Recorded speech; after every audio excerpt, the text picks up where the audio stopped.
Hello everyone, இன்றைக்கி நம்ம June 3, 2021 Hindu news analysis தமிழில் பார்க்கலாம். ஃபர்ஸ்ட் நியூஸ் என்ன அப்படின்னு பார்த்திங்கன்னா, கேபினெட் வந்து என்ன அப்ரூவ் பண்ணியிருக்கிறாங்கன்னா, மாடல் டெனன்சி ஆக்ட் வந்து அப்ரூவ் பண்ணியிருக்கிறாங்க. ஓகேவா? டெனன்சி அப்படின்னா என்னென்னா குத்தகைக்கு விடுவாங்கல்ல, அது ஓகேவா, நிலம் சம்மந்தப்பட்டமான ஒரு ஆக்ட். ஸோ இது வந்து எல்லா ஸ்டேட் கவர்மெண்ட்டுக்கும் யூனியன் டெரிட்டரிக்கும் அனுப்பி என்ன சொல்லியிருக்காங்கன்னா, உங்கள் இஷ்டத்துக்கு நீங்கள் வேணும்னா அக்செப்ட் பண்ணிக்கலாம், இல்லைனா வந்து அமெண்ட் பண்ணிக்கலாம், இல்லை உங்களுக்கு தேவையான புதுசாக ஆக்ட் கூட உருவாக்கிக்கலான்னு இருக்கிறாங்க. ஓகேவா? ஏன் அப்படின்னு பார்த்துட்டிங்கன்னா, இது வந்து ஸ்டேட் லிஸ்ட்டுக்கு கீழே வரும். ஓகேவா?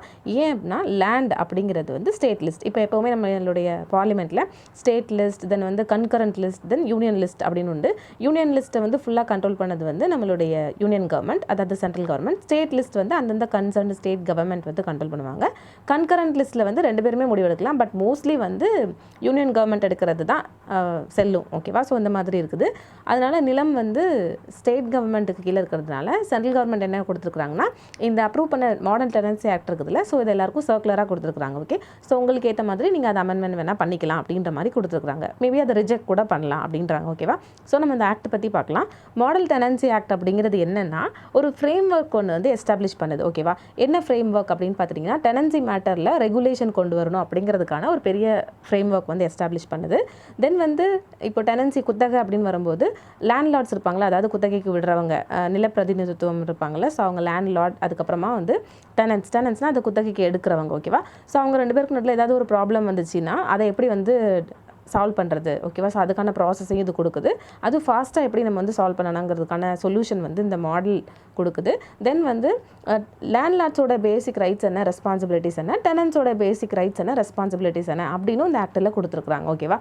ஸோ இந்த ஆக்டோட அப்ஜெக்டிவ் என்ன அப்படின்னு பார்த்துட்டிங்கன்னா, லேண்ட்லார்டையும் டெனன்ஸையும் எடுத்து பார்க்கும்போது ஸோ அவங்களுடைய ரைட்ஸும் ரெஸ்பான்சிபிலிட்டி எப்படி நம்ம பேலன்ஸ் பண்ணலாம் அப்படிங்கிறது தான் இந்த இதோட ஆக்ட். ஓகேவா? ப்ளஸ் இது எதன் மூலமாக கொண்டு வராங்கன்னா, ரெண்டல் கான்ட்ராக்ட் மூலமாக கொண்டு வராங்க. ஓகேவா? இப்போது லேண்ட்லார்ட் கிட்டேருந்து ஒரு குத்தகைக்காரர் வந்து லேண்ட் இத்தனை வருஷத்துக்கு குத்தகைக்கு வாங்கியிருக்காரு அப்படின்னா அதுக்கு வந்து ரெண்டல் கான்ட்ராக்ட் போடுவாங்க இல்லையா? ஸோ அந்த கான்ட்ராக்ட் மூலமாக என்ன பண்ணுறாங்கன்னா, ரெண்டு பேருடைய ரைட்ஸையும் ரெஸ்பான்சிபிலிட்டியுமே பேலன்ஸ்டாக வந்து பார்த்துக்கிறாங்க. ஓகேவா? அதுக்கப்புறம் இன்னொன்று என்ன பண்ணுறாங்க அப்படின்னா, இந்த ரெண்டல் கான்ட்ராக்ட் இருக்குதுல்ல, இது எது கூட வந்து ரெஜிஸ்ட்ரேஷன் பண்ணுறாங்கன்னா, ரெண்டல் அத்தாரிட்டி கூட வந்து ரெஜிஸ்ட்ரேஷன் பண்ணுறாங்க. ஓகேவா? தென் இது போக அந்த ரெஜிஸ்ட்ரேஷன் பண்ணினதில் ஏதாவது ஒரு பிரச்சனை அப்படின்னு வந்துச்சுன்னா, அதுக்கப்புறமேட்டு ஏதாவது ஒரு பிரச்சனைன்னு வந்துச்சுன்னா ரெண்டல் ட்ரிபியூனல்னு வச்சுருக்காங்க. ஓகேவா? ட்ரிபியூனல் அப்படின்னா ஏதாச்சும் ஒரு டிஸ்பியூட்ஸ் வந்துச்சு, அதாவது அவங்களுக்கும் நம்மளுக்கும் நடுவில் மனஸ்தாபம் வந்துச்சு, நம்ம வந்து குத்தகைக்காரங்க லேண்ட்லார்ட் கிட்டேருந்து வாங்குறோம் அப்படின்னா ரெண்டு பேருக்கும் நடுவில் ஏதாவது மனஸ்தாபம் அப்படின்னா நம்மளுடைய நீதி கேட்கறதுக்காக இந்த ட்ரிபியூனலுக்கு நம்ம போகலாம். ஓகேவா? அதுக்கப்புறம் இன்னொன்று என்ன கொடுத்துருக்குறாங்கன்னா, ரெண்ட் கோர்ட்ஸ் கொடுத்துருக்குறாங்க. ஸோ இவங்க வந்து என்ன பண்ணுவாங்கன்னா, லேண்ட் லார்ட்ஸ் வந்து ப்ரிமைசஸ் இருக்குல்ல, ஸோ அதை வந்து மறு விற்பனை பண்ணும்போது, ரீபொசிஷன் பண்ணும்போது என்னென்ன கைட்லைன்ஸ் ஃபாலோ பண்ணணும் அப்படின்னு வந்து இந்த ரெண்டல் கோட்ஸ் வந்து கொடுத்துருக்குறாங்க. ஓகேவா? ஸோ வந்து ப்ரிமைசஸ் அப்படின்னா என்ன அப்படின்னு பார்த்துட்டிங்கன்னா, அது வந்து ஒரு அசெட். ஓகேவா? சொத்து. மேபி நம்ம நிலம் வந்து வீடு கட்டின நிலத்தோடு இருக்கும்ல, ஸோ அதுவும் ப்ரெமைஸ் தான். வீடு கட்டாமல் நம்ம வந்து விவசாயத்துக்காக குத்தகைக்கு வாங்குவோம்ல, ஸோ அதுவும் ப்ரெமைஸ் தான். ஓகேவா? ஸோ ப்ரெமைஸ் அப்படிங்கிறது வந்து ரெசிடென்ஷியல் யூஸ்க்கான அசெட்டாகவும் இருக்கலாம், நான் ரெசிடென்ஷியல் யூஸ்க்கான அசெட்டாகவும் இருக்கலாம். ஓகேவா? ஸோ அதை வந்து லேண்ட்லார்ட் வந்து திரும்ப மறு விற்பனை பண்ணும்போது என்னென்ன மாதிரி கைட்லைன்ஸ் ஃபாலோ பண்ணணும் அப்படின்னு இந்த ரெண்ட் கோடில் கொடுத்துருக்குறாங்க. ஓகேவா? அப்புறமா நான் வேகன்சி இருக்கும்போது என்னென்ன காம்பன்சேஷன் அப்படின்னு, இப்போ ஃபார் எக்ஸாம்பிள் இப்போது லேண்ட்லார்ட் கிட்டேருந்து ஒருத்தர் வந்து குத்தகைக்கு இருக்கிறார். ஓகேவா? அந்த பீரியட் முடிஞ்சதுக்கு அப்புறமேட்டு அவர் வந்து காலி பண்ணல அப்படின்னா, ஸோ அதுக்கப்புறம் வந்து இந்த லேண்ட்லார்டுக்கு என்ன பவர் இருக்குதுன்னா, எக்ஸ்ட்ரா வந்து ஃபைன் போடலாம். ஓகேவா? காம்பன்சேஷன் வந்து கேட்கலாம் அந்த கேஸில். ஓகேவா? ஸோ அந்த மாதிரி வந்து நிறையா ப்ரொவிஷன்ஸ் கொடுத்துருக்குறாங்க. தென் வந்து ஃபேக்ட்ஸ் என்ன அப்படின்னு பார்த்துட்டோன்னா, ஆல்ரெடி நம்ம ஸ்டேட் அப்படிங்கிறது வந்து லேண்ட் அப்படிங்கிறது ஸ்டேட் சப்ஜெக்ட் அப்படின்னு பார்த்துட்டோம். ஸோ அதனால் மாடல் ஆக்ட் அப்படிங்கிறது வந்து எல்லாத்துக்குமே, அதாவது ஸ்டேட்ஸ், யூனியன் டெரிட்டரி எல்லாத்துக்குமே எக்ஸ்டெண்ட் ஆகும். ஓகேவா?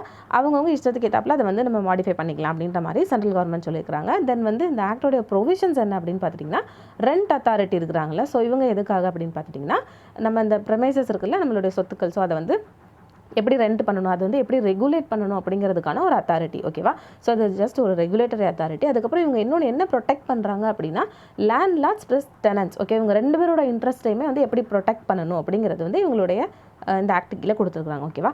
அதுக்கப்புறமா செக்யூரிட்டி டெபாசிட் அப்படிங்கும்போது அதுக்கு ஒரு கேப் அமௌண்ட் வச்சுருக்காங்க. ஓகேவா? அது என்ன கேப் அமௌண்ட்னா, இப்போ நம்ம ஒரு குறிப்பிட்ட அமௌண்ட், இப்போ நம்ம வீடு பார்க்க போகிறோம், வீட்டில் இருக்க போகிறோம் வாடகைக்குனாலுமே நம்ம வந்து அட்வான்ஸ் அமௌண்ட் கொடுப்போம் இல்லையா? ஸோ அந்த மாதிரி தான் என்ன சொல்கிறாங்கன்னா, ரெசிடென்ஷியல் ப்ரெமைஸாக இருந்துச்சு அப்படின்னா அதுக்கு வந்து மேக்ஸிமம் 2 months ரெண்ட் வந்து நம்ம என்ன வாங்கிக்கலாம்னா செக்யூரிட்டி டெபாசிட்டாக வாங்கிக்கலாம் அப்படின்றாங்க. ஓகேவா? அதே மாதிரி நான் ரெசிடென்ஷியல் ப்ரெமைஸஸாக இருந்துச்சு அப்படின்னா மேக்ஸிமம் 6 month ரெண்ட் என்ன பண்ணலாம் அப்படின்னா நம்ம வந்து செக்யூரிட்டி டெபாசிட் மாதிரி வாங்கிக்கலாம் அப்படின்ற மாதிரி இந்த டெபாசிட்டுக்கும் வந்து இவங்க லிமிடேஷன்ஸ் கொடுக்குறாங்க. ஓகேவா? அதுக்கப்புறமேட்டு ப்ரிமைசஸ் வெக்கேட்டிங் அப்படின்னு வரும்போது நான் ஆல்ரெடி சொன்னேன் இல்லையா, லேண்ட்லார்ட் வந்து எல்லா கண்டிஷனையும் ஃபில் பண்ணியிருந்தாரு அப்படின்னா, ஓகே, அப்படி எல்லா இதுவும் ப்ரொவைட் பண்ணியுமே டெனன்ஸ்னால் குத்தகைக்கு எடுக்கிறவங்க. ஓகேவா? ஸோ அந்த குத்தகைக்காரர் வந்து வெக்கேட் பண்ணாமல் இருந்தார் அப்படின்னா அப்போ லேண்ட்லார்டுக்கு என்ன பவர் இருக்குது, சூப்பர் பவர் அப்படின்னு பார்த்துட்டிங்கன்னா, மந்த்லி ரெண்ட் இருக்குது இல்லையா, அதை வந்து ஃபஸ்ட்டு 2 மாதத்துக்கு டபுளாக வாங்கலாம். யார்கிட்ட? இந்த டெனன்ஸ் கிட்டே இருந்து. ஓகேவா? 2 மாதம் கழிச்சு அவர் அந்த இடத்த விட்டு வெக்கேட் பண்ணாமல் இருந்தார் அப்படின்னா அப்போ 1 மாதத்துக்கு வாடகை வந்து 4 times வாங்கலாம். அதாவது 1000 ரூபா வந்து ஒரு மாதத்துக்கு கொடுத்தாருன்னா நம்ம கரெக்டாக வருஷம் முடிஞ்சு அவர் காலியாகாமல் இருந்தார் அப்படின்னா ஃபஸ்ட்டு ஒரு 2 மாதத்துக்கு என்ன பண்ணலாம்னா டபுள் மடங்கு வாங்கலாம். 2000 வாங்கலாம். அப்படியே அவர் காலி பண்ணலைன்னா நம்ம 4 times, அதாவது 4000 ரூபா ஒரு மாதத்துக்கு நம்ம வந்து வாங்க ஆரம்பிக்கலாம். ஓகேவா? ஸோ இந்த மாதிரி லேண்ட்லார்டுக்கு வந்து ஒரு பவர் இங்கே வந்து கொடுத்துருக்குறாங்க. ஓகே, தென் அதுக்கப்புறம் என்ன சொல்கிறாங்கன்னா, ஒவ்வொரு லேண்ட்லார்டும் இல்லைனா ப்ராப்பர்ட்டி மேனேஜரும் அந்த ப்ரெமைஸ்க்குள்ளே என்டர் பண்ண போகிறாங்க அப்படின்னா வந்து அதுக்கு முன்னாடி நோட்டீஸ் கொடுக்கணுன்றாங்க. ஓகேவா? 24 மணி நேரத்துக்கு முன்னாடி நாங்கள் வந்து என்டர் பண்ண போகிறோம் அப்படின்னு வந்து நோட்டீஸ் கொடுக்கணும் அப்படின்னு சொல்கிறாங்க. ஓகேவா? தென் வந்து டிஸ்பியூட் ரெசல்யூஷன் அப்படின்னு வரும்போது என்னன்னா, டிஸ்பியூட் வரும்போது இப்போது டெனண்ட்டுக்கும் லேண்ட்லார்டுக்கும் ஏதோ சண்டை. ஓகேவா? ஃபஸ்ட்டு அவங்க எங்கே போவாங்கன்னா ரெண்ட் அத்தாரிட்டிக்கு போவாங்க. ஓகேவா?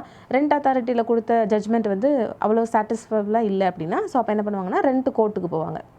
அங்கேயும் நம்மளுக்கு வந்து இல்லைன்னா லாஸ்ட்டாக வந்து ரெண்ட் ட்ரிபியூனலுக்கு போவாங்க. ஓகேவா? ஸோ இந்த மாதிரி இருக்குது.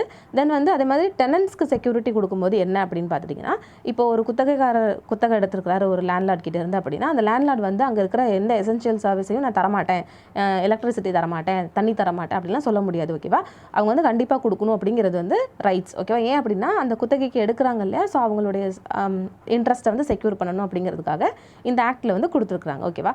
தென் இது போக அதர் மிஸ்செலேனியஸ் ப்ரொவிஷன்ஸ் என்ன அப்படின்னு பார்த்துட்டிங்கன்னா, ஆஃபீஸர்ஸ் இருப்பாங்களா, ஸோ ரெண்டல் அத்தாரிட்டியில் அவங்களுக்கான நிறைய இது கொடுத்துருக்குறாங்க. ஓகேவா? என்ன அப்படின்னு பார்த்துட்டிங்கன்னா, rent court and rent tribunal officers plus வந்து ரெண்ட் அத்தாரிட்டி ஆஃபீஸர்ஸ் அவங்கெல்லாம் வந்து சிவில் கோர்ட்டுக்கு ஈக்குவலான ஜூரிஸ்டிக்ஷன் கொடுத்துருக்குறாங்க. ஓகேவா? அது சில விஷயம் அப்படின்னு எடுத்து பார்க்கும்போது. ஓகே, தென் அதுக்கப்புறம் இன்னொன்று என்ன அப்படின்னு பார்த்திங்கன்னா, கோர்ட்டோட ஃபீஸ், அதுக்கப்புறமேட்டு பப்ளிக் சர்வன்ட்ஸ், அதாவது இந்த அத்தாரிட்டிலலாம் பப்ளிக் சர்வன்ட்ஸ் இருக்கணும் அப்படின்ற மாதிரி கொடுத்துருக்குறாங்க. அதுக்கப்புறமா குட் ஃபெய்த்துக்காக நம்ம என்னென்ன மாதிரி ஆக்ஷன்ஸ் வந்து எடுக்கலாம் அப்படின்ற மாதிரி கொடுத்துருக்குறாங்க. ஓகே, அதுக்கப்புறமா ரூல்ஸ் வந்து மேக் பண்ணுறதுல இவங்களுக்கான பவர்ஸ் இந்த மாதிரி பற்றியும் இதில் கொடுத்துருக்குறாங்க. ஓகேவா?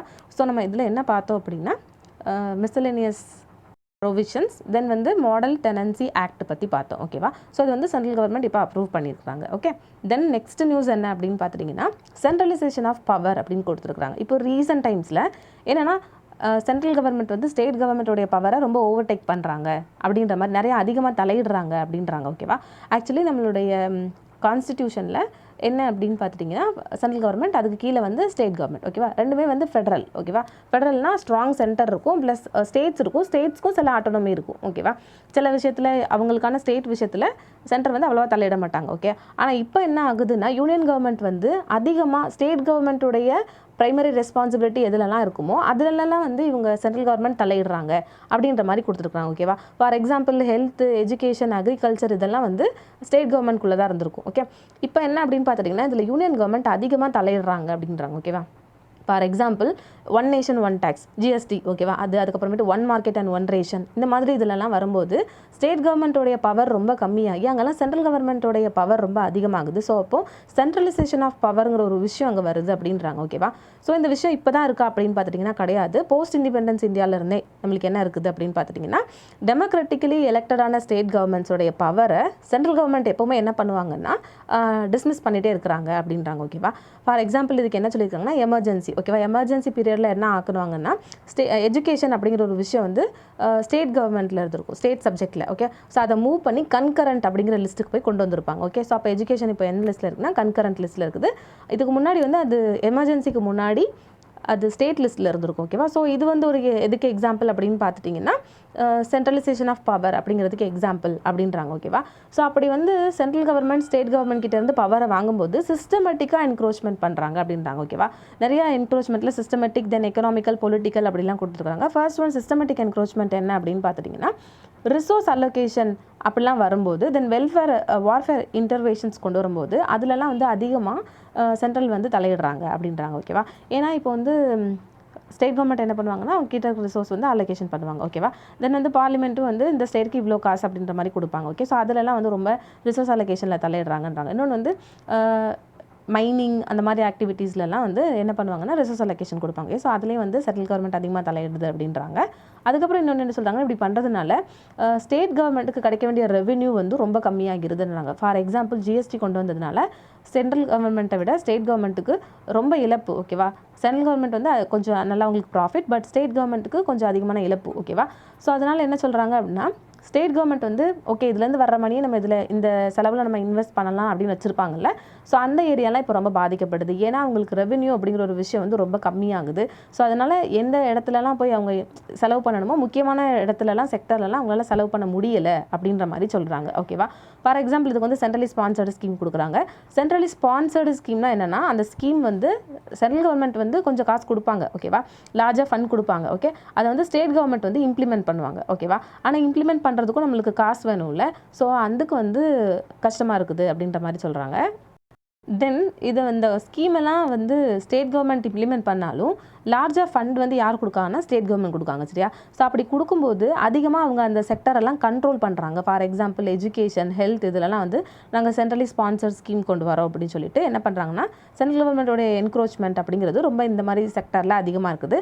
ஆக்சுவலி இந்த டொமைன்ஸ் எல்லாம் ஸ்டேட் கவர்மெண்ட்டோடைய டொமைனுக்கு கீழே வரும், ஸ்டேட் கவர்மெண்ட்டுக்கு கீழே வரும். ஆனால் அதெல்லாம் யூனியன் கவர்மெண்ட் வந்து அதிகமாக ஆக்கிரமிக்கிறாங்கன்ற மாதிரி கொடுத்துருக்காங்க. ஓகேவா? ஃபார் எக்ஸாம்பிள் என்ன ஸ்டேட்லனா தமிழ்நாடு, அஸ்ஸாம், கேரளா, பஞ்சாப், வெஸ்ட் பெங்கால் இங்கெல்லாம் வந்து என்னன்னு பார்த்துட்டிங்கன்னா யூனியன் கவர்மெண்ட்டோடைய தலையீடு கொஞ்சம் அதிகமாக இருக்குது அப்படின்றாங்க. ஓகேவா? இது வந்து சிஸ்டமேட்டிக் என்க்ரோச்மெண்ட்டில். அதே மாதிரி எக்கனாமிக் சென்ட்ரலைசேஷன்னா என்ன அப்படின்னு பார்த்துட்டிங்கன்னா யூனியன் கவர்மெண்ட் வந்து என்ன பண்ணுறாங்க அப்படின்னா அவங்க சென்ட்ரல் கவர்மெண்ட் இருக்காங்கல்ல, ஸோ அவங்க கூட அலைன் பண்ணின பிஸ்னஸ் எல்லாம் வந்து ஃபேவர் பண்ணுறாங்க. அதனால் என்ன ஆகுது அப்படின்னு பார்த்துட்டிங்கன்னா ஒரு ஸ்டேட்னு எடுக்கும்போது அங்கே வந்து குட்டி குட்டி பிஸ்னஸ் பண்ணுறவங்க இருப்பாங்க இல்லையா? ஸோ நிறைய ஸ்மால் பிஸ்னஸ் ப்ளஸ் வந்து அங்கே ரீஜனலாக இருக்கிற பிளேயர்ஸ் வந்து கண்டிப்பாக என்ன ஆகுறாங்கன்னா டிக்ளைன் ஆகுறாங்க. ஓகேவா? ஏன் அப்படின்னு பார்த்திங்கன்னா சென்ட்ரல் கவர்மெண்ட் வந்து அவங்க கூட யாரெல்லாம் வந்து அலைன்மெண்ட் வச்சுருக்காங்களோ ஸோ அவங்க கூட இருக்கிறதுனால அந்த பிஸ்னஸ்க்கு ஃபேவர் பண்ணுறாங்க. அதனால அந்தந்த ஸ்டேட் கவர்மெண்ட்டில் சின்ன சின்ன பிஸ்னஸ் மேன்லாம் பாதிக்கப்படுறாங்க. ஸோ வந்து எக்கனாமிக் சென்ட்ரலைசேஷன் அப்படிங்கிற ஒரு விஷயமும் இருக்குதுன்றாங்க. தென் வந்து இன்ஸ்டிடியூஷனல் டிரான்ஸ்கிரஷன் அப்படின்னா என்ன அப்படின்னு பார்த்துட்டிங்கன்னா இன்ஸ்டிடியூஷனல் வைஸாக எப்படி அப்படின்னு பார்த்துட்டிங்கன்னா சென்ட்ரல் கவர்மெண்ட் எக்ஸிக்யூட்டிவ் ப்ளஸ் வந்து லெஜிஸ்லேட்டிவ் அக்ரெஷன். ஓகேவா? ஸோ இவங்க ரெண்டு பேரும் யூஸ் பண்ணி ஸ்டேட் கவர்மெண்ட்டுடைய இன்ஸ்டிடியூஷனை வீக்கன் பண்ணுறாங்க அப்படின்றாங்க. ஓகேவா? For example income tax department, then வந்து இடி என்ஃபோர்ஸ்மெண்ட் டைரக்டரேட், தென் வந்து நேஷனல் இன்வெஸ்டிகேஷன் ஏஜென்சி இவங்களெல்லாம் வந்து யார் அப்பாயிண்ட் பண்ணுவாங்கன்னா சென்ட்ரல் கவர்மெண்ட் அப்பாயிண்ட் பண்ணுவாங்க. ஓகேவா? ஸோ சென்ட்ரல் கவர்மெண்ட் என்ன பண்ணுறாங்கன்னா அந்தந்த ஸ்டேட்டில் இவங்களெல்லாம் வந்து அப்பாயிண்ட் பண்ணிவிட்டு சென்ட்ரல் கவர்மெண்ட்டோட ஏஜென்ட்டாக இவங்களை அந்த ஸ்டேட்டுக்கு ஆப்போசிட்டாக ஒர்க் பண்ண வைக்கிறாங்க அப்படின்ற மாதிரி சொல்கிறாங்க. ஓகேவா? இன்னொன்று என்ன சொல்கிறாங்கன்னா ஸ்டேட்டோட இன்ஸ்டிடியூஷனில் அப்பாயின்மெண்ட்ஸ் யார் பண்ணுவாங்கன்னா ஸ்டேட் தான் பண்ணுவாங்க. ஓகேவா? ஸோ அதுலேயும் வந்து இவங்க தலையிடுறாங்க. மெட்லிங்னா தலையிடுறாங்கன்னு அர்த்தம். ஓகேவா? ஸோ வந்து தலையிடுறாங்க யூனியன் கவர்மெண்ட்றாங்க. ஃபார் எக்ஸாம்பிள் யூனிவர்சிட்டிஸில் வந்து ஓகேவா எந்தெந்த யூனிவர்சிட்டிஸ்லாம் ஸ்டேட் கவர்மெண்ட்டுக்கு கீழே வந்து ஃபண்டாகி ரன் ஆகுதோ ஸோ அதோட அப்பாயின்மெண்ட்டில் அதை வைஸ் சான்சலர் இருப்பாங்கள்ல, ஸோ அதோட அப்பாயின்மெண்ட்டில் இப்போ வந்து சென்ட்ரல் கவர்மெண்ட் தலையிடுறாங்களாம். ஓகேவா? ஸோ இது ஒரு முக்கியமான ஒரு விஷயம் அப்படின்னு சொல்கிறாங்க. அதுக்கப்புறம் இன்னொன்று என்ன சொல்கிறாங்கன்னா நிறையா வெல்ஃபேர் ஸ்கீம்ஸ் இருக்குது இல்லையா பெனிஃபிஷரிஸ்க்கு. ஸோ அதுக்கெல்லாம் என்ன பண்ணுறாங்கன்னா டேரெக்டாகவே வந்து பேங்க்கில் ட்ரான்ஸ்ஃபர் பண்ணுறாங்க. ஸோ அப்போ என்ன அப்படின்னா பேங்க் ஃபஸ்ட்டு சென்ட்ரல் கவர்மெண்ட் அனுப்பி தென் ஸ்டேட் கவர்மெண்ட் அனுப்பி அதுக்கடுத்து அந்த லோக்கல் பீப்புளுக்கு போகும். இப்போ வந்து ஸ்டேட் கவர்மெண்ட்டை வந்து பைபாஸ் பண்ணிவிட்டு அவங்கள நவுட்டிட்டு சென்ட்ரல் கவர்மெண்ட்டே ஸ்ட்ரைட்டாக வந்து அந்த லோக்கல் பீப்புளுக்கு என்ன பண்ணுறாங்கன்னா பெனிஃபிஷரிஸ்க்கு ட்ரான்ஸ்ஃபர் பண்ணிடுறாங்கன்றாங்க. ஓகேவா? ஸோ இது ஒன்று டேரக்ட் ட்ரான்ஸ்ஃபர். ஓகேவா? அதுக்கப்புறம் இன்னொன்று என்ன சொல்கிறாங்கன்னா நிறைய ஸ்டேட் கவர்மெண்ட்ஸில் இருக்காங்களே, ஸோ அங்கே வந்து எலெக்டட் ரெப்ரசன்டேட்டிவை வந்து இக்னோர் பண்ணிவிட்டு மீட்டிங்ஸ் வந்து கலெக்டர்ஸ் கூட யார் நடத்துகிறா அப்படின்னா யூனியன் கவர்மெண்ட் நடத்துகிறாங்க.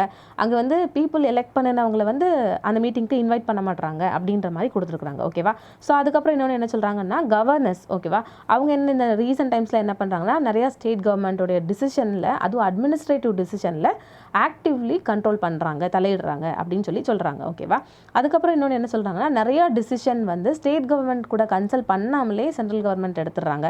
For example first wave of novel corona virus pandemic நடந்திருக்கும்ல, அப்போ லாக்டவுன் போட்டிருப்பாங்கல்ல. ஸோ அந்த லாக்டவுன் நேஷ்னல் வைஸாக போடும்போது எல்லா எல்லா ஸ்டேட்டில் உள்ளவங்களையும் இன்வைட் பண்ணி அங்கே எலெக்டட் பீப்புள் இருப்பாங்கள்ல, ஸோ அவங்கக்கிட்ட அந்த ரெப்ரசன்டேட்டிவ் கூட கலந்து ஆலோசிச்சுட்டு போடாமல் அவங்க கிட்டலாம் சொல்லாமலே போட்டிருப்பாங்க. ஓகேவா? ஸோ வந்து அந்த கன்சர்ன்டு ஸ்டேட் கவர்மெண்ட்டை என்ன பண்ணுறது இல்லைனா கன்சல்ட் பண்ணுறதில்ல அப்படின்னு இந்த ஆத்தர் சொல்லியிருக்கிறாரு. ஓகேவா? இப்போவும் கூட என்னென்னா COVID-19 வேக்சின்ஸ் அப்படின்னு எடுத்துக்கும்போது அந்த வேக்சின்ஸோடைய ப்ரைஸிங் தென் ப்ரொக்யூர்மெண்ட் அதெல்லாம் வந்து அதுக்கான ஸ்டெப்ஸ் என்னென்ன மேஜர் டிசிஷன்ஸ்லாம் எடுக்கணும் அப்படிங்கும்போது கூட ஸ்டேட் கவர்மெண்ட்டை வந்து கன்சல்ட் பண்ணுறதில்ல சென்ட்ரல் கவர்மெண்ட் அப்படின்ற மாதிரி இந்த ஆத்தர் கொடுத்துருக்குறாங்க. ஓகேவா? தென் இது போக சோஷியல் கல்ச்சரல் சென்ட்ரலைசேஷன் அப்படிங்கிற ஒரு விஷயமும் ரீசெண்ட் டைம்ஸில் அதிகமாக இருக்குதுன்றாங்க. என்னென்னா இந்தியா எடுத்து பார்த்தோம் அப்படின்னு பார்த்துட்டிங்கன்னா இந்தியன் ஃபெடரலிசமில் ரொம்ப முக்கியமான ஒன்று வந்து டைவர்சிட்டி. ஏன் அப்படின்னு பார்த்துட்டிங்கன்னா ஒவ்வொரு ரீஜனுக்கும் ஒவ்வொரு டிஃப்ரெண்ட்டான கல்ச்சரல் ஃபவுண்டேஷன்ஸ் இருக்கும் இல்லையா? ஸோ அதுதான் வந்து நம்மளுடைய ஃபெடரலிசம் அப்படிங்கிற ஒரு விஷயத்தை வந்து ரொம்ப ஸ்ட்ராங்காக வச்சுருக்குது. டைவர்சிட்டி வந்து நம்மளுக்கு அதிகமாக இருக்குதுன்றாங்க. ஓகேவா? ஸோ அதுக்கப்புறம் இன்னொன்று என்ன சொல்கிறாங்கன்னா இப்போது ஒவ்வொரு இடத்துல ரீஜனல் ஐடென்டிட்டிஸ் இருக்கிறாங்கல்ல, ஸோ அவங்க ப்ளஸ் வந்து அந்த இதோட கல்ச்சரல் ட்ரெடிஷன்ஸ் வந்து என்ன பண்ணுறாங்கன்னா சென்ட்ரல் கவர்மெண்ட் வந்து ரொம்ப ஸ்ட்ராங்காக இல்லாமல் இருக்கிறதுக்காக ஸோ அவங்களுக்கு அகெயின்ஸ்டாக வந்து ஒர்க் பண்ணுறாங்க. ஓகேவா? அதாவது ரீஜனல் ஐடென்டிட்டிஸ் அப்படின்னா இப்போ எப்போ நம்மளுக்கு வந்து மொழி சம்மந்தமாக ஏதாவது ஒரு ஆக்ட் கொண்டு வராங்க அப்படின்னா அப்போது ரொம்ப மொழி திணிப்பு நடக்குது அப்படின்னா ஒரு மொழிக்காரங்க வந்து அதை எதிர்த்து போராடுவாங்க இல்லையா? ஸோ அது மாதிரி ரீஜனல் ஐடென்டிட்டிஸ் வந்து சென்ட்ரல் கவர்மெண்ட் யூனியன் கவர்மெண்ட் வந்து ரொம்ப சென்ட்ரலைசேஷனாக இல்லாமல் இருக்கிறதுக்காக இருக்கிற ஒரு ஒர்க் ஃபோர்ஸ் அப்படின்ற மாதிரி சொல்கிறாங்க. ஓகேவா? ஸோ அதனால் இப்போ ரீசெண்டாக யூனியன் கவர்மெண்ட் என்ன பண்ணுறாங்க அப்படின்னு பார்த்துட்டிங்கன்னா பேன் இந்தியன் ஹிந்து ட்ரெடிஷன் இந்த மாதிரி ஒரு விஷயத்தை வந்து கொண்டு வராங்க. அதாவது ரீஜனல் ஐடென்டிட்டி அப்படிங்கிறது வந்து ஹோமோஜெனைசேஷன் பண்ணணும். ஹோமோஜெனைசேஷன்னா ஒரே மாதிரி. ஓகேவா? ஃபார் எக்ஸாம்பிள் இப்போ ஹிந்துஸ் அப்படின்னா எல்லாமே ஹிந்துஸ் அந்த மாதிரி. ஓகே? ஸோ அப்படி கல்ச்சரல் ட்ரெடிஷன் வந்து எப்போ ஹோமோஜெனைசேஷனாக இருக்குதோ இது வந்து நம்ம சென்ட்ரலைசேஷன் அப்படிங்கிற ஒரு விஷயத்துக்கு ஹெல்ப் பண்ணும் அப்படின்னு வந்து சென்ட்ரல் கவர்மெண்ட் நினைக்கிறாங்க. ஓகேவா? ஸோ அதனால் என்ன பண்ணுறாங்கன்னா இப்போ ரீசெண்ட் டைம்ஸில் சோஷியல் கல்ச்சரல் சென்ட்ரலைசேஷன் எது மூலமாக கொண்டு வர ட்ரை பண்ணுறாங்கன்னா அந்த இடத்துல உள்ள நம்மளோட கண்ட்ரியில் உள்ள ரீஜனல் ஐடென்டிட்டிஸ் கல்ச்சரல் ட்ரெடிஷனில் உள்ள டைவர்சிட்டியை எடுத்துட்டு ஸோ அது வந்து ஹோமோஜெனைசேஷன் ஒரே மாதிரி கொண்டு வரணும் எல்லாரையும் அப்படின்ற மாதிரி நினைக்கிறாங்க. ஓகேவா? ஒரே கூரைக்கு கீழே கொண்டு வரணும்னு நினைக்கிறாங்க அப்படின்னு கொடுத்துருக்குறாங்க. இதெல்லாம் இந்த ஆத்தர் சொல்லிட்டு கடைசியில் வே ஃபார்வர்டு என்ன கொடுக்குறாங்க அப்படின்னு பார்த்துட்டிங்கன்னா ஃபஸ்ட்டு நம்மளுடைய ஸ்டேட்ஸ் இருக்கிறாங்க இல்லையா? ஸோ அவங்களுக்கான கான்ஸ்டிடியூஷனல் பவர்ஸ் அப்படிங்கிறத நம்ம ரீஸ்டோர் பண்ணணும் அப்படின்றாங்க. ஓகேவா?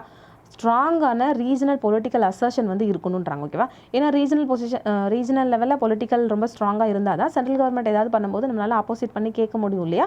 ஸோ வந்து ஸ்ட்ராங்கான ரீஜனல் பொலிட்டிக்கல் அசர்ஷன் இருக்கணுன்றாங்க.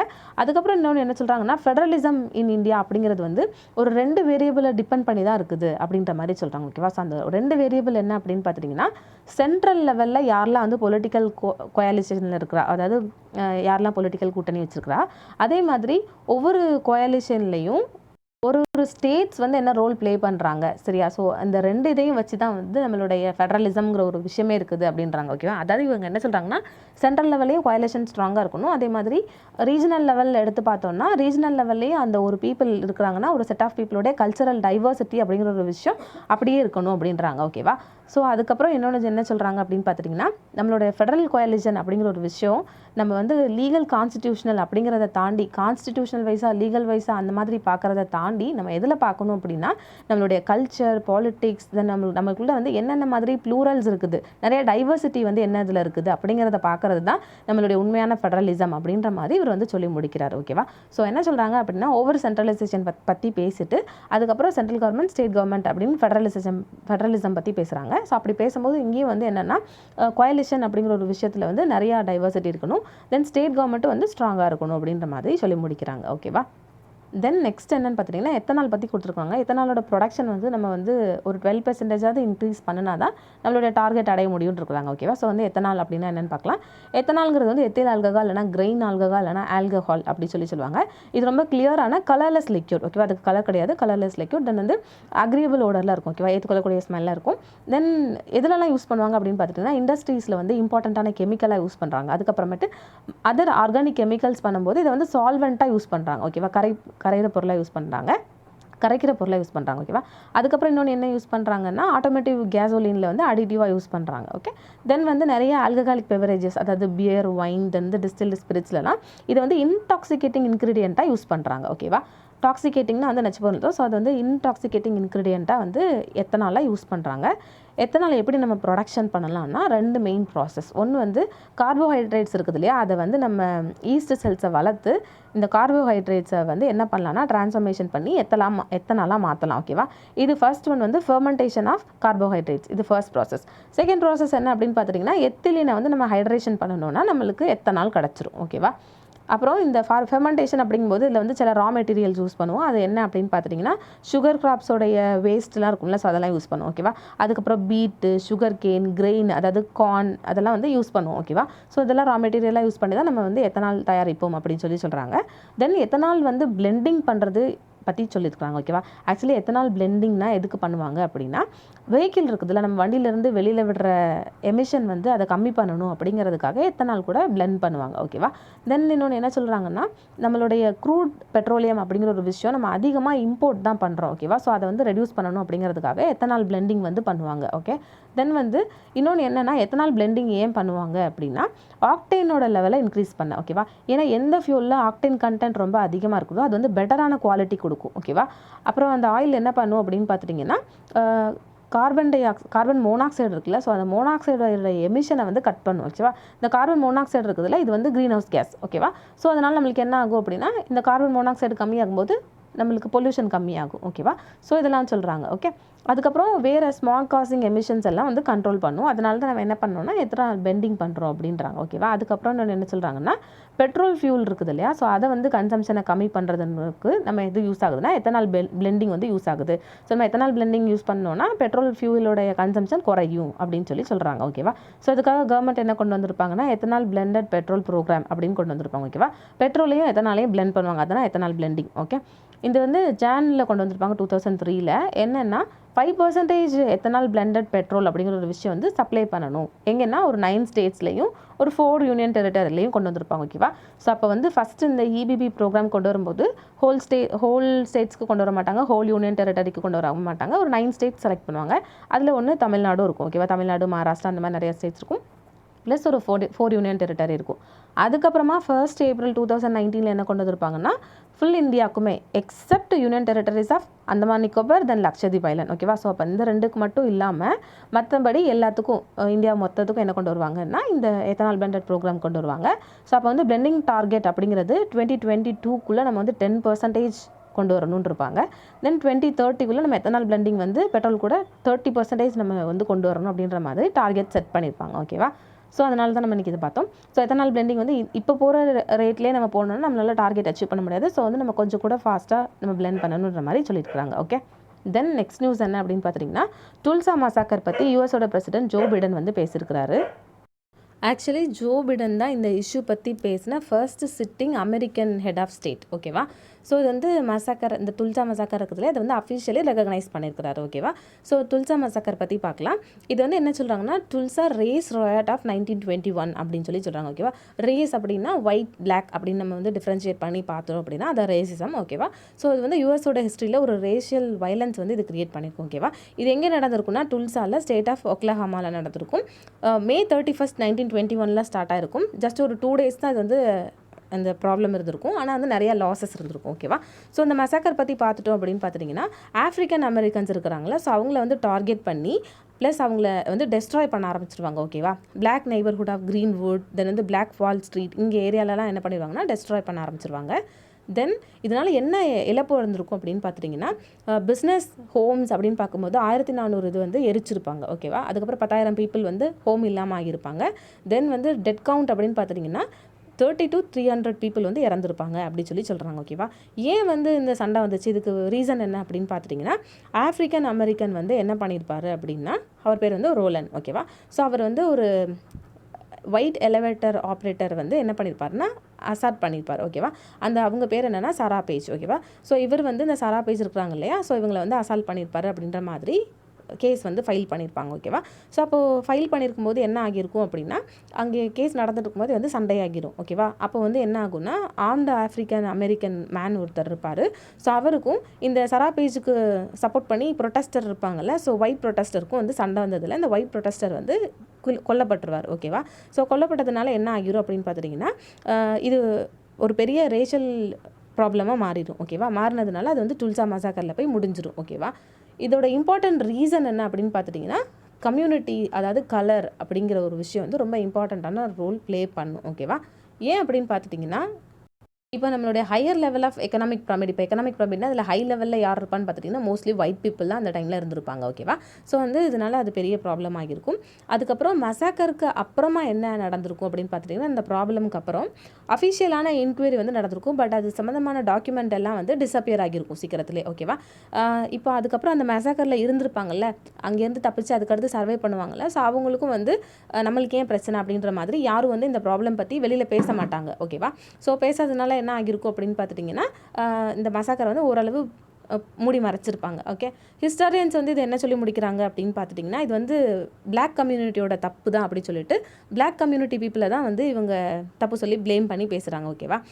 அதுக்கப்புறம் வந்து துல்சா ரேஸ் ரயட் கமிஷன் வந்து 2001 வந்து செட் பண்ணியிருப்பாங்க. இவங்க என்ன சொல்லியிருப்பாங்க அப்படின்னு பார்த்துட்டிங்கன்னா, இவங்க கண்டுபிடிச்ச எல்லா இன்ஃபர்மேஷனையும் வேணும்னே மறைச்சிருப்பாங்க, வெளியில் விடாமல், எந்த ஒரு ப்ரெஸ்க்கும் ஒரு ஓப்பன் டாக் கொடுக்காம மறைச்சிருப்பாங்க. ஓகே, ஸோ அதான் அந்த துல்சா மசாக்கர் பற்றினது. ரீசெண்டாக இப்போ இனிஷியேட்டிவ்ஸில் வந்து இவர் என்ன சொல்லியிருப்பார் யூஎஸ் பிரசிடென்ட் அப்படின்னா, அஃபிஷியலி இந்த நம்மளுடைய யூஎஸோடைய ஹிஸ்ட்ரி எடுத்து பார்க்கும்போது இது ஒரு டெரிஃபில்லான ஹாரிஃபிக் இன்சிடென்ட் அப்படின்ற மாதிரி சொல்லியிருப்பார். ஓகேவா? ஸோ அதுக்கப்புறம் என்ன சொல்லியிருப்பார்னா, இந்த மாதிரி இன்சிடென்ட் இன்னொரு தடவை வரக்கூடாது அப்படிங்கிறதுக்காக சில சொல்யூஷன்ஸ் வந்து கொடுத்துருப்பார். ஓகேவா? ஸோ அது என்ன அப்படின்னு பார்த்துட்டிங்கன்னா, பீப்புள் ஆக்ட் 2020 இருக்குது இல்லையா, ஸோ அதை வந்து என்ஷோர் பண்ணணுன்ற மாதிரி கொடுத்துருப்பாரு. இந்த ஆக்ட் பற்றி நம்ம பார்க்கலாம். இது என்ன அப்படின்னு பார்த்துட்டிங்கன்னா, பேலட் பாக்ஸ், அதாவது ஓட்டு போடுறது இருக்குது இல்லை, ஸோ அது வந்து எல்லா அமெரிக்கன்ஸ்க்கும் வந்து கிடைக்கணும், அதோட ஆக்சஸ் அது வந்து எக்ஸ்பேண்ட் பண்ணணும் அப்படிங்கிறது இதோட ஒரு ஆக்ட். தென் இன்னொன்று என்ன சொல்லியிருக்காரு அப்படின்னு பார்த்துட்டிங்கன்னா, நம்மளுடைய பாலிடிக்ஸில் பிக் மணி வந்து இன்ஃப்ளூயன்ஸ் ஆகிறத நம்ம ரெடியூஸ் பண்ணணும் அப்படின்ற மாதிரி, கார்பரேட்ஸ் வந்து நம்மளுடைய பாலிடிக்ஸை அஃபெக்ட் பண்ணக்கூடாது அப்படின்ற மாதிரி. தென் இன்னொன்று என்ன சொல்லியிருக்காருன்னா, பப்ளிக் சர்வன்ஸ் எல்லாரும் அவங்களுடைய எத்திக்கல் ரூல்ஸை ஸ்ட்ரென்தன் பண்ணணுங்கிறதுக்காக இந்த ஆக்ட் கொண்டு வந்திருப்பாங்க. ஓகேவா? தென் இவர் இன்னொன்று என்ன பண்ணியிருப்பாருன்னா, கமலா ஹாரிஸ் இருக்கிறாங்களா வைஸ் பிரசிடென்ட், அவங்க வந்து இப்போது இருக்கிற ஆஃப்ரிக்கன் அமெரிக்கன் வைஸ் பிரசிடென்ட். ஓகேவா? ப்ளஸ் வந்து அவங்க இந்தியன் அமெரிக்கன் வைஸ் பிரசிடென்ட்டும் கூட. ஸோ இவங்கள வந்து இவங்களோட எஃபர்ட்ஸ்க்காக, அதாவது ஓட்டிங் ரைட்ஸ்க்காக இவங்க போராடிட்டு இருக்கிறாங்க ஒயிட் ஹவுஸில். ஸோ அது வந்து அவங்களுடைய இதுக்காகவே இவங்களை பாராட்டியிருப்பார். ஓகேவா?